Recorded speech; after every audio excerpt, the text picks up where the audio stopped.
Shalom, friends. My name is Chaim Malespin. I'm a Jewish Israeli. Listen to those waves crash. Listen to the wind on the shores of the Sea of Galilee, here in this land of Israel, this ancient prophetic land that's day by day drawing closer to our destiny. And that destiny is together. And I want to talk to you about Hanukkah.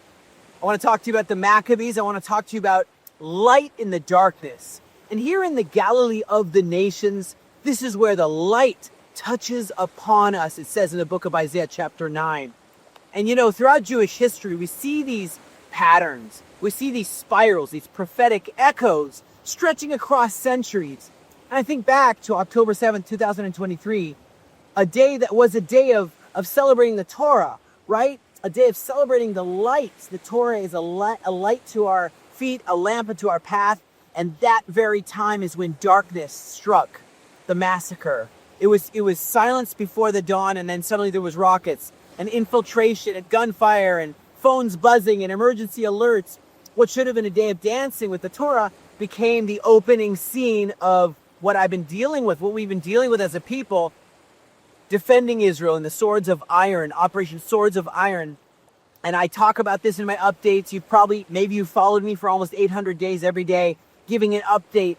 You know, kibbutzes, communal farms on fire here in Israel, families taken hostage from here in Israel, army bases fallen, entire regions evacuated, and half a world away. The meaning is obvious, right? Darkness attacked on a day meant for light. And so people saw this all over the world. People responded in this way or that way. And I realize it's not the first time. 2 millennia earlier here in this land, we dealt with days of darkness. There was Antiochus Epiphanes, right? Antiochus Epiphanes was this Greek leader, and Epiphanes means the insane one. It was a nickname, right? And he decided to sacrifice a pig on the altar of our temple to defile it. He outlawed the Bible. He said, no, the Bible's not allowed. He tried to extinguish Jewish identity entirely and say, no, it would only be paganism. That's all that's allowed. He desecrated our altar, banned the Sabbath. He says he burned the Bible, right? And these aren't just political acts. They were acts of war, spiritual war. It always starts in the spirit, doesn't it? And so in these eras, in these epochs of time, then and now, you have the enemy seeking not just to kill us, the Jewish people, but to snuff out the flame of God placed inside the people of Israel. It was, this war we've been dealing with is something so deep. It's a war of kingdoms. The kingdom of the sons of light, the Apocrypha calls the sons of light versus the sons of darkness. And so that was 167 to 164 BC or BCE. And so you could look to the book of Maccabees. In the first book of Maccabees, Judah the Maccabee arises with his small band of fighters. He was the son of Mattityahu, the high priest, and he arises and he says, quote, victory doesn't depend on the size of the army, but it depends on the strength that comes from heaven. That's in the first book of Maccabees, chapter 3, verse 19. And they said, our mission is clear. It reminds me of my mission, to defend Israel in southern Lebanon against Hezbollah in Gaza. And their mission was to purify the temple, restore the altar, relight the menorah, let Israel shine its light again. And the same thing, 2023, continuing. You have these updates that I hope you check out my updates, and you'll see these. They're called the Swords of Iron on YouTube, on Facebook, and I show this pattern of the darkness trying to overcome the light, trying to destroy the light. Whether it's threats from Hezbollah, rockets from Syria, missiles from Yemen, militias in Iraq. Terror from Gaza, and even Iran's direct missile and drone attack many times. And also you recognize in Judea and Samaria, the heartland, that's a total front. And you realize that it's actually an 8-front war when you think of the media, the lies in the media, all that's been happening. And so there's different weapons used, different armies, different time frames, but it's the same spiritual battle. Light versus darkness. Good versus evil, life versus death. There's a death cult. There really is a death cult in jihadism that is so evident. You'd have to be blind not to see it. And we say, l'chaim, to life. My name is Chaim, means life, right? Our prime minister said, we are at war not just with Hamas, but with an axis of evil determined to destroy Israel, really determined to destroy the whole West. Our defense minister at the time, I met him. He said, Gallant, Yoav Gallant. He vowed that Israel would change this reality and uproot terror at its roots. So it's a war on our very identity. Sure, it's a war of survival. Sure, it's a war over God's covenant and the truth of the Bible. But you know, when Judah the Maccabee faced these dangers, this darkness, when he faced this and he went and reclaimed Jerusalem, the temple was a ruin of ash and desecration. The menorah had been stolen. The altar had been defiled. The oil had been scattered, tainted. And in the rubble, they found a single cruse of pure oil. And it was a siege, right? And they only had enough oil to light the menorah for one day. The menorah, you know, the 7 lampstand menorah of God. It's actually not 8 lamps, it's 7 lamps, 7 lampstands, and 7 lampstand candelabra. And according to the tradition, it stretched into 8 nights. And this miracle wasn't about, you know, physics or all this. It was about the continuum of the light versus darkness and how Israel's flame would not go out. It says in Leviticus, the flame should not go out, should always be burning. And it shouldn't go out then, shouldn't go out now, it shouldn't go out ever. And I'm describing to you in my updates, you know, that I've done, that there's modern miracles, whether it's the way that the alert happened so the Iranian missiles weren't successful, the way that those buses were empty, the way that the hospital wing was empty before the missiles hit. Sure, many have died, but it should have been worse. Families returned to shattered homes, determined to build. Evacuated communities lit Shabbat candles once again in their hotels. Still, they haven't all returned, you know, even now. And the rockets fell, but you know what? They missed oftentimes the schools and the nurseries. And so it's even amazing to see how the soldiers found strength after 100 days of combat. How the resilience of Israel is just phenomenal, even in the younger generation. You know, I was so impressed and am so impressed. Entire cities refused to abandon the north or the south. Some places said, we're staying under rocket fire. What nation would do that? This nation refuses to surrender its soul. And, you know, the modern Israel, you know, we didn't have oil burning, but we had, you know, it's almost like a supernatural determination to say the light refuses to die. And I want to talk for a second about Galilee, because you hear these waves crash, okay? I talk about this all the time. This is where our charity is, you know. We have AliyahReturnCenter.com, FaithfulGalileans.com, that's the advocacy. Aliyah Return Center is the humanitarian aid. And this is the place where Isaiah chapter 9 says the light shines. I'm going to read that. It's not poetic imagination, it's scripture. Isaiah prophesied something that is of the Galilee of the nations. Galilee of the nations says the people that walked in darkness have seen a great light. And guys, that's not over. That isn't something of the past, something of history. As I stand here at the shore of the Sea of Galilee, I'm telling you, this is the very place where the prophets walked, where the kings walked. This very water was the only water source we had when Israel reestablished, when the light was reignited here, fulfilling so many prophecies. And I think people just don't read the Aliyah prophecies enough. And I challenge you, please write me an email. I want to send you the Aliyah scriptures. People don't even know what the word Aliyah means, the ingathering of the Jewish people from exile, from diaspora, to be that welcoming party of the actual Messiah. No matter what you believe in, no matter what of the monotheistic religions you're part of, you know there's a Redeemer. You know there's someone who's going to come and fix and bring true light and true righteousness here. You know, we've been able to help, you know, people in need that have evacuated, distribute food, clothing, equipment, training volunteers, helping new immigrants start their new life in Israel. Prayer goes on for this nation every day. The Galilee is shining again, and we have to be pioneers here. It's not like the other big cities in Israel. We have to pioneer every single day, fight the battle to keep going. There's not as much money here. There's not as many volunteers that come here like they go to the other bigger cities. The light isn't only on the battlefield, it shines through the people of Israel. And I want to read something very, very interesting.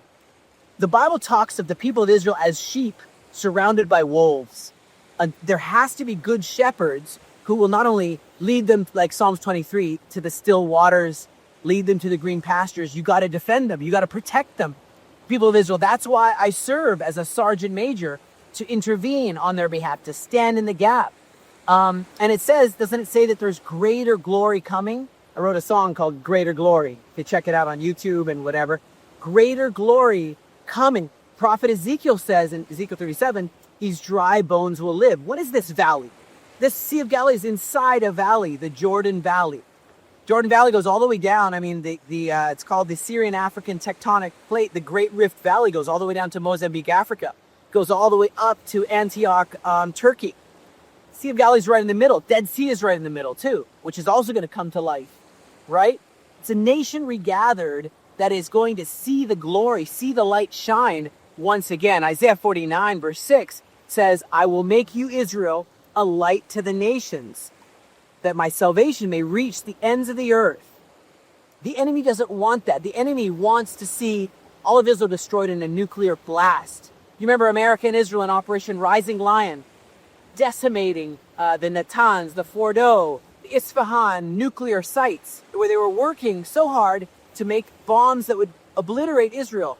Now, they're still trying to do that. Don't get me wrong. But when Israel is attacked and the enemy gives full force, think of this in your own life. When the enemy goes full force on you and the light is attacked, what happens? The enemy falls. Because you just turn on the light, the darkness has to dispel. But let me tell you what, the battle is just not over, is it? And it's not even local. It's not about just here in Israel. It's a global battle. It's in every country, in every major capital. You see these protests praising terror, praising the end of the West. This is wrong. Burning the flags of America, Canada, of France, of England, and so on. It's a cosmic battle of light versus darkness, a global conflict. It's not just between Israel and Hamas, or Israel and Hezbollah, or Israel and the Houthis in Yemen, or Israel and Iran even. It's civilization versus barbarianism, life versus death, freedom versus tyranny. Jihadism is tyranny. You know what they do to women. It's covenant versus chaos. You know, it's identity versus intimidation. Think about that. That's like David and Goliath was identity versus intimidation. Now, I always put a verse at the end of my updates. I don't know if you've seen any of my updates. Swords of Iron. You can see it on Facebook and YouTube at the Aliyah Return Center. But the world is choosing sides right now. Nations are revealing their true faces. Who are they? What are they going to be? What are they going to choose for the future of our children? Right? And anti-Semitism is exploding, no pun intended, exploding globally. And the spiritual war is manifested even in the political votes, the way people vote, even in things that shouldn't be relating to Israel are. People are asking their local municipalities, how do they stand? Where does New York as a city stand? Is being asked on a city level. The Maccabees faced the same dynamic. The world was watching them, and they became a torch bearers, light bearers. Today, Israel sometimes feels like we stand alone sometimes. It feels like we're in a wilderness season in this light versus darkness paradigm. But let me ask you directly, will you be a modern day Maccabee? Yeah, you don't have to be Jewish to be a modern day Maccabee. And in the end of the Hanukkah story, after the battles, after the miracles, after the cleansing of the temple, a few stood against an empire. That's a Greek empire. Antiochus Epiphanes, again, Antiochus the insane one, had an empire behind him. And Judah the Maccabee made a declaration that rings across time, that Israel will not bow to darkness and that our light will not be extinguished and we will shine again. The same call echoes across the hills of the Galilee, across the Sea of Galilee, across Israel, across the world. We're living through this moment together where everyone has to stand up and make a choice. Decide, where do you stand? Will you be a passive watcher, consuming news, scrolling, doom scrolling, lamenting what's going on, complaining? It can be a national pastime, complaining. Or will you make a difference? Will you be a modern day Maccabee? Will you stand up for truth? Will you push back against the lies? People who refuse the light. Some fight with prayer. Some stand in leadership and fight. Some stand up with giving. Some with advocacy for Israel, sharing this post, for example. Some are just creative, and some come and comfort here. Use their influence. Use their followers on Facebook. Some are compassionate and volunteer. Every generation has its Maccabees, and this generation needs them more than ever before. And think about this again in the time of Hanukkah. this celebration that it's the light came back. The light came back on. And after the horrors of October 7th, the light came back on in the south of Israel and in the north of Israel. They thought, the darkness thought they'd win, but they didn't. Now, I know that despite the darkness, the light increases, okay? And this is the heart of this story. Not that Israel avoids war or is afraid of war. Not that Israel avoids, just does everything to cower back, to shrink back. But that Israel, even though we're wounded, we refuse to surrender. Even when we're attacked, we refuse to let the light go out. So again, will you be a modern day Maccabee? Will you be a modern person who stands in the gap like Corrie ten Boom for what is right, like Schindler in the time of the Holocaust, like so many heroes throughout history? Will you take your place in the ancient story while the world watches? More importantly, while heaven watches. Heaven is watching. History's pages are still being written. And the menorah still burns. I know that it was stolen from our land, but guess what? It's going to return. And this light together has never been more important, never been more needed than right now. I'm going to summarize and read Isaiah 60, a promise over this land concerning light. Isaiah 60 says, "Arise and shine, for your light is come, and the glory of the Lord is risen upon you. For behold, the darkness will cover the earth, and gross darkness the people. But the Lord will arise upon you, and his glory will be seen upon you. Nations will come to your light, kings to the brightness of your rising. Lift up your eyes round about and see the Aliyah. See, they gather themselves together. They come to you, and your sons are come from far away. Your daughters are nursed on the side, and you will see.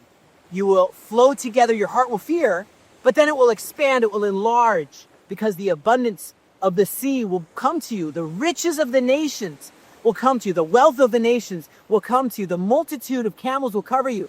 The dromedaries, the camels of Medan. This is Ephah, Sheba. That's Saudi Arabia. That's the peace with Saudi Arabia. Will come. They'll bring gold and incense and show forth the praises of the Lord. The flocks of Kedar, they're in Jordan. Nebiot. Okay, all of the Middle East will minister unto you. They're going to come with acceptance on the altar of God, and God's going to glorify the house of his glory. Who are these that fly like a cloud, and doves to their windows? Surely the islands will wait for me. The ships of Tarshish will bring your sons home. That's Aliyah. They're going to help with Aliyah. They're going to bring gold and silver with them. Unto the name of the Lord your God, and to the Holy One of Israel, because he's glorified you. The sons of strangers, that's you, are going to build up the walls of Jerusalem, and the kings will minister to you. For in my wrath I smote you, God says, but in favor I had mercy on you. Therefore your gates will be open continually. They will not be shut day nor night. And people will bring to you the wealth of the nations, and their kings will come. And a nation and kingdom that will not serve you will perish. Yes, those nations will be utterly wasted. It even talks about Lebanon. The glory of Lebanon will come to you with their trees again, and make beautiful the sanctuary of God. The sons of those that afflicted you, that hurt us, that I just mentioned, all those armies that afflicted you, will come bending unto you. They that despise you will bow themselves at the soles of your feet, and they will call you the city of the Lord, the Zion of the Holy One of Israel.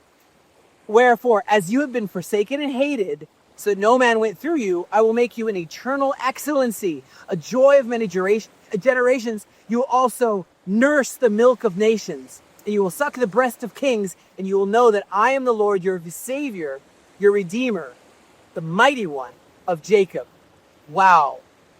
That's a lot, but it talks about the nurturing, that like a wet nurse, a nurturing that God is doing for a cast-off one for Israel. God bless you as we shine the light together. I'm Chaim Malespin from the Galilee.